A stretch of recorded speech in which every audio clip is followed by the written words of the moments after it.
বিসমিল্লাহির রহমানির রহিম। আসসালামু আলাইকুম ওয়া রাহমাতুল্লাহি ওয়া বারাকাতুহু। নবম শ্রেণীর সুপ্রিয় শিক্ষার্থীবৃন্দ, সবাইকে ইটস এমডি রহমান চ্যানেলের পক্ষ থেকে শুভেচ্ছা ও স্বাগতম। প্রিয় শিক্ষার্থীরা, তোমাদের সামনে আমি নবম শ্রেণীর পাঠ্যপুস্তকের ইসলাম শিক্ষা বিষয়ের উপরে প্রথম অধ্যায় থেকে নতুন করে একটি ক্লাস নিয়ে এসেছি। আজকে তোমাদের পাঠ্যপুস্তকের পার্ট ১ অধ্যায় ১ আকাইদ ও নৈতিক জীবন নিয়ে তোমাদের সামনে উপস্থিত হয়েছি। প্রিয় শিক্ষার্থীরা, শুরুতেই পাঠ্যপুস্তকের ভূমিকা নিয়ে তোমাদের সামনে আজকে কিছু কথা বলবো। বিসমিল্লাহির রহমানির রহিম দিয়ে তোমাদের পাঠ্যপুস্তকটা শুরু হয়েছে আল্লাহর নাম নিয়ে। ইসলাম একটি পরিপূর্ণ জীবন ব্যবস্থার নাম। এতে বিশ্বজগতের সৃষ্টি, ধ্বংস, ইহকালের সব প্রয়োজনীয় বিষয়, মৃত্যু, মৃত্যুর পরবর্তী জীবন সবকিছুই সুন্দরভাবে বর্ণনা করা হয়েছে। মানব জীবনের এমন কোনো দিক নেই যা ইসলামে আলোচনা করা হয়নি। ইসলাম সম্পর্কে বিস্তৃত জ্ঞান অর্জনের মাধ্যমে এই বিষয়গুলো আমরা জানতে পারব। এজন্যই ইসলাম শিক্ষার প্রয়োজনীয়তা অনস্বীকার্য। ইসলাম শিক্ষার পরিসর অত্যন্ত ব্যাপক হওয়ায় একটি পুস্তক বা একটি শ্রেণীতে ইসলামের পূর্ণাঙ্গ পরিচয় লাভ করা খুবই দুরূহ। এ শ্রেণীতে আকাইদ ও নৈতিক জীবন, শরীয়তের উৎস, ইবাদাত, আখলাক ও আদর্শ জীবনচরিত শিরোনামে ৫টি অধ্যায়ে ইসলামের সুন্দর আদর্শ ও শিক্ষাসমূহ সংক্ষেপে বর্ণনা করা হয়েছে। প্রথম অধ্যায় আকাইদ ও নৈতিক জীবন। ভূমিকাতে প্রিয় শিক্ষার্থীরা একটা প্রশ্ন রয়েছে, সেটা হলো আকাইদ বলতে কি বোঝো? এই প্রশ্নের উত্তরটা এখানে সংক্ষেপে তোমাদের সামনে উপস্থাপন করেছি। এটা একটি জ্ঞান অনুধাবনমূলক প্রশ্ন। দুটি প্যারা থাকবে, প্রথম অংশটা জ্ঞান, দ্বিতীয় এই অংশটাই অনুধাবন। এভাবে দুটি প্যারা করে যদি তোমরা লিখতে পারো ভালো নাম্বার তোমরা পেয়ে যাবে। আকাইদ আরবি শব্দ, আকাইদ আকিদা শব্দের বহুবচন, আকিদা শব্দের অর্থ বিশ্বাস আর আকাইদ শব্দের অর্থ বিশ্বাস মালা। ইসলামের মৌলিক বিষয়গুলোর প্রতি দৃঢ় বিশ্বাসকে আকাইদ বলা হয়, যেমন আল্লাহ তাআলা, নবী, রাসূল, ফেরেশতা, আসমানী কিতাব, আকিদাত, তাকদীর ইত্যাদির উপর বিশ্বাস স্থাপন করা। দ্বিতীয় যে প্রশ্নটা আসছে সেটা হলো ইসলামের দিকগুলো ব্যাখ্যা করো। কোরআন হাদিস পর্যালোচনা করলে আমরা ইসলামের দুটি দিক দেখতে পাই, একটা হলো বিশ্বাসগত দিক আর একটা হলো আচরণগত বা প্রায়োগিক দিক। বিশ্বাসগত দিক, ইসলামের বিশ্বাসগত দিকের নামই হলো আকাইদ, যেমন আল্লাহ তাআলা, নবী, রাসূল, ফেরেশতা, আসমানী কিতাব, পরকাল, জান্নাত, জাহান্নাম ইত্যাদি আকাইদের অন্তর্ভুক্ত। এই বিষয়গুলো কোরআন হাদিস দ্বারা প্রতিষ্ঠিত, প্রমাণিত। মুসলিম হতে হলে সবাইকে এই বিষয়গুলোর প্রতি বিশ্বাস স্থাপন করতে হয়। এরপরে আচরণগত বা প্রায়োগিক দিক। ইসলামের আচরণগত বা প্রায়োগিক দিকের নাম হলো ইবাদত, যেমন নামাজ, রোজা, হজ, যাকাত ইত্যাদি। বস্তুত আকাইদের বিষয়গুলোর উপর বিশ্বাসের মাধ্যমে মানুষ ইসলামে প্রবেশ করে। পার্ট ১ ইসলাম। শুরুতেই যে প্রশ্নটা আসতে পারে শিক্ষার্থীরা, সেটা হল ইসলাম বলতে কি বোঝায়?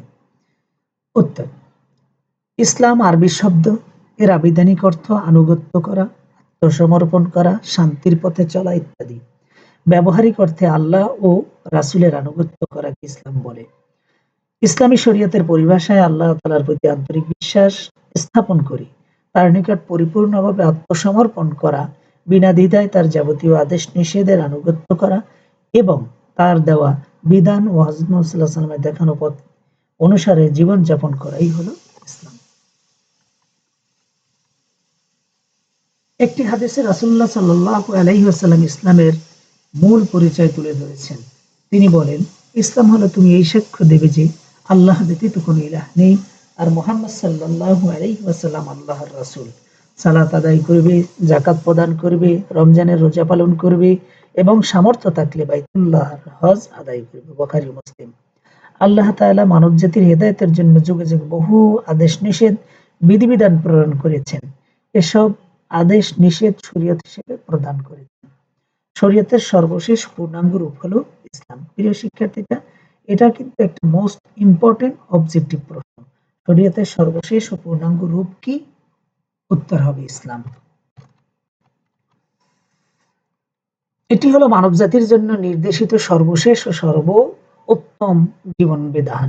এই মর্মে মহান আল্লাহ তাআলা সূরা আলী ইমরানের মধ্যে ঘোষণা করেন, নিশ্চয়ই আল্লাহর নিকট ইসলামই একমাত্র মনোনীত ধর্ম বা জীবন ব্যবস্থা।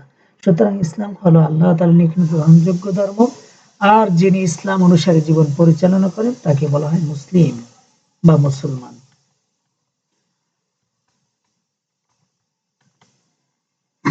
প্রিয় শিক্ষার্থীরা, এখানে আরেকটি প্রশ্ন চলে আসছে, সেটা হলো ইসলাম একটি পরিপূর্ণ জীবন ব্যবস্থা, উক্তিটি ব্যাখ্যা করো। ইসলাম হলো আল্লাহ তাআলার প্রবর্তিত ধর্ম বা জীবন বিধান। এটি মানব জাতির জন্য আল্লাহ তাআলার একটি বিশেষ নিয়ামত। এটি পূর্ণাঙ্গ জীবন ব্যবস্থা। মানব জীবনের সকল বিষয় ও সমস্যার সমাধান পরিপূর্ণভাবে এতে দেওয়া হয়েছে। এই মর্মে আল্লাহ তাআলা বলেন, আল-ইয়াওমা আকমালতু লাকুম দীনাকুম ওয়া আতমামতু আলাইকুম নি'মাতি ওয়া রাদি'তু লাকুমুল ইসলামা দীনা।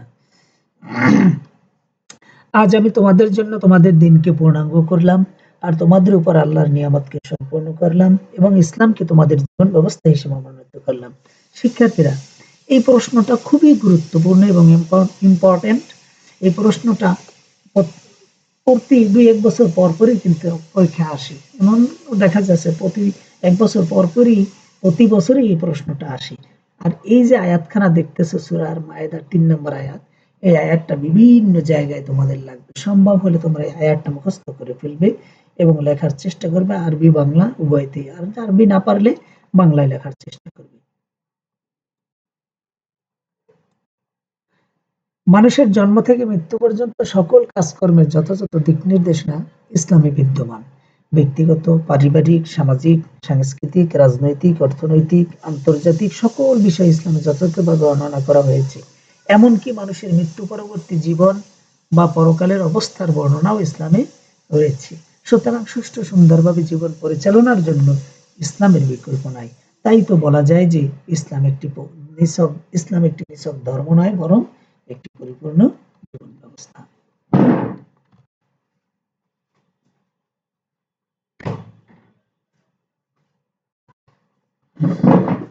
এরপরে নতুন যে প্রশ্নটা আসবে, প্রিয় শিক্ষার্থীরা, ইসলামকে শান্তির ধর্ম বলা হয় কেন? ছোট ছোট অনুধাবনমূলক প্রশ্ন।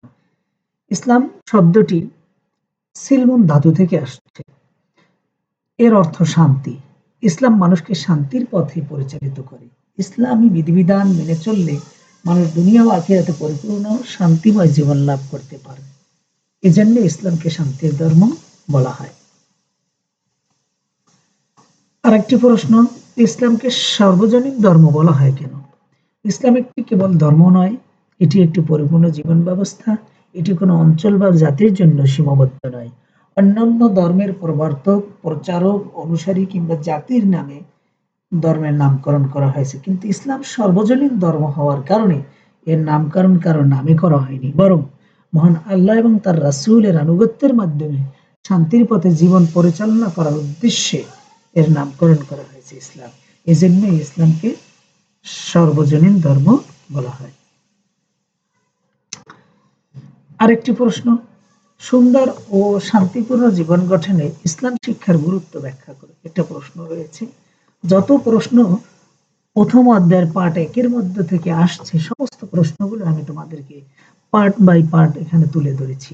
তোমরা যদি এই এই ক্লাস অনুযায়ী তোমরা প্রস্তুতি গ্রহণ করো, তাহলে আশা করা যায় পরীক্ষা অবশ্যই তোমরা ভালো করবে ইনশাআল্লাহ। ইসলাম হলো একটি পরিপূর্ণ জীবন ব্যবস্থা, আর ইসলাম শিক্ষা হলো ইসলাম সম্পর্কে জ্ঞান লাভ করা। যেহেতু কোনো কিছু বাস্তবায়ন করতে হলে প্রথমে সে সম্পর্কে জ্ঞান লাভ করতে হয়।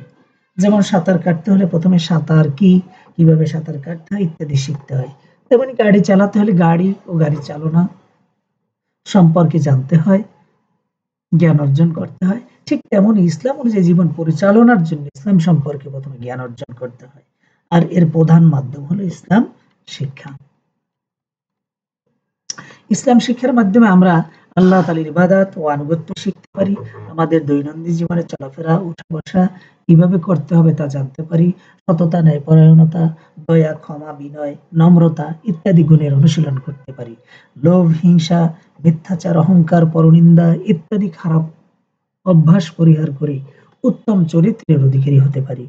সাম্য, মৈত্রী, ভ্রাতৃত্ব, সহিষ্ণুতা, ধৈর্য, সহনশীলতা পারস্পরিক সহযোগিতা, সহানুভূতি ইত্যাদির মাধ্যমে সুন্দর সমাজ প্রতিষ্ঠা করার জন্য প্রয়োজনীয় জ্ঞান অর্জন করতে পারি। পরকালীন জীবনে জান্নাত লাভ ও জাহান্নাম থেকে মুক্তির উপায় জানতে পারি। এক কথায় ইসলাম শিক্ষার মাধ্যমে আমরা দুনিয়া ও আখিরাতের শান্তি ও সফলতা লাভের দিক নির্দেশনা অর্জন করতে পারি। তাই প্রত্যেকটা মুসলমানের ইসলাম শিক্ষা গ্রহণ করা আবশ্যক, ইসলামী জ্ঞান অর্জন করা আবশ্যক। সেই জন্য রাসূলুল্লাহ সাল্লাল্লাহু আলাইহি ওয়াসাল্লাম বলেন, তলাবুল ইলমি ফারিদাতুন আলা কুল্লি মুসলিম, প্রত্যেক নর-নারী মুসলমানের উপর জ্ঞান অর্জন করা ফরজ। প্রিয় শিক্ষার্থীরা, আজকে এ পর্যন্তই পাঠ। এখন তোমাদের কিছু মূল্যায়নমূলক প্রশ্ন দিচ্ছি, অর্থাৎ তুমি এই প্রশ্নগুলো জ্ঞানমূলক বা অনুধাবনমূলক বা এমসিকিউর ক্ষেত্রে এই প্রশ্নগুলো তোমরা পেতে পারো। আকাইদ কি? ইসলামের দিক কয়টি? ইসলামের বিশ্বাসগত দিকের নাম কি? খুব সহজ প্রশ্ন, তোমরা পারবে। ইসলাম অর্থ কি?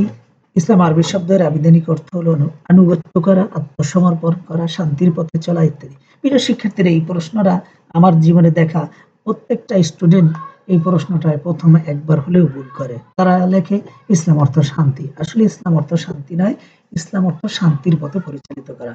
যে বা যিনি ইসলামী বিধান মেনে চলে তাকে কি বলে? মুসলিম বা মুসলমান বলে। সিলমন অর্থ কি? শান্তি। তাহলে ইসলাম অর্থ আনুগত্য বা আত্মসমর্পণ করা, আর সিলমন অর্থ শান্তি। তোমরা অবশ্যই এই ভুলটা করবে না। ইসলাম অর্থ তোমরা অনেক সময় শান্তি লিখে ফেলো, তখন দেখা যায় তোমাদেরকে নাম্বার দেওয়া যায় না। এবার ইসলামের মৌলিক বিষয়গুলোর প্রতি বিশ্বাসকে কি বলে? আকাইদ বলে। ইসলাম কোন ভাষার শব্দ? আরবি। ইসলাম শব্দের অর্থ কি? আনুগত্য, আত্মসমর্পণ। এগুলো এমসিকিউ। ইসলামের দিক কয়টি? 2টি। শরীয়তের সর্বশেষ পূর্ণাঙ্গ রূপ কয়টি? মহান আল্লাহর নিকট একমাত্র মনোনীত জীবন ব্যবস্থা কোনটি? ইসলাম। বাড়ির কাজ, সৃজনশীলের জন্য এই প্রশ্নগুলো তোমরা বাড়ির কাজ হিসেবে করে রাখবে। তাহলে একটা নোট খাতা যদি বানিয়ে নাও, এই প্রশ্নের উত্তরগুলো যদি এখান থেকে দেখে নোট করে নাও, তাহলে দেখা যায় পরীক্ষার প্রস্তুতি তোমার জন্য অনেকটা সহজ হয়ে যায়। প্রিয় শিক্ষার্থীরা, আজকে যেই ভিডিওটা তোমাদের জন্য করলাম, এই ভিডিওটা যদি তোমাদের ভালো লেগে থাকে অবশ্যই একটু লাইক দিবে, কমেন্টস করবে, আমাকে উৎসাহ দিবে। তাহলে আমি আরো নতুন নতুন ক্লাসগুলো আরো সুন্দর করে তোমাদের সামনে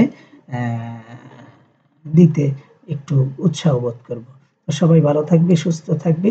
আজকে এখানেই শেষ করছি। আবার ইনশাল্লাহ পরবর্তী ক্লাসে দেখা হবে।